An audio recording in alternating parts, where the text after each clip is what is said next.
గుంపు మేస్త్రి తాపీ మేస్త్రి తెలంగాణ దంగల్లో పంచ్ డైలాగులు మడతెట్టలేని విధంగా ఇస్త్రీ అయిపోతున్నాయి. కాంగ్రెస్ బీజేపీ దొందే అంటుంది బీఆర్ఎస్. సీఎం రేవంత్ మోదీకి మోకరిల్లాలని కేటీఆర్ పదే విమర్శలు కూడా చేస్తున్నారు. తాజాగా తాపీ మేస్త్రి అంటూ కేటీఆర్ చేసిన కామెంట్స్ కి స్ట్రాంగ్ కౌంటర్ ఇచ్చారు బీజేపీ ఎమ్మెల్యే మహేశ్వర్ రెడ్డి.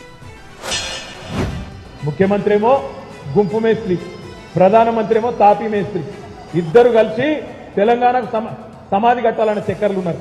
తెలంగాణ గొంతుండద్దు, కేసీఆర్ ఉండద్దు, కేసీఆర్ ను బొందబెట్టాలి, ఏదన్నా చేయాలి, మన ఇద్దరమే ఉండాలి తప్ప కేసీఆర్ ఉండద్దు, బీఆర్ఎస్ ఉండద్దు అని చెప్పి ఇటు వీని గుంజుడు అటు వాని గుంజుడు, వీని మీద కేసు పెట్టుడు వాని మీద కేసు పెట్టుడు, ఇదే అడ్డమైన పనులు.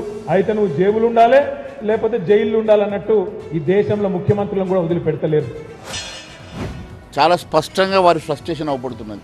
ప్రజలు తొక్కి బుద్ధి చెప్పి ఇంట్లో వండబెడితే ఆయనకు ఏమి పాలుపోక పిచ్చి మాటలు ఎందుకు మాట్లాడుతుండంటే, ఆయన మీద ఇప్పుడు అలిగేషన్స్ ఎన్ని రకాలుగా, కాళేశ్వరం దగ్గర నుంచి ఫోన్ ట్యాపింగ్ వరకు ఎన్నో కుంభకోణాలలో ఆయన మొదటి ముద్దాయి అయి రేపు ఖచ్చితంగా జైలుకు పోతాడని తెలిసి ఇట్లైనా ఆయనకు మెంటల్ స్టెబిలిటీ లేదు అని ప్రూవ్ చేసుకోవడానికి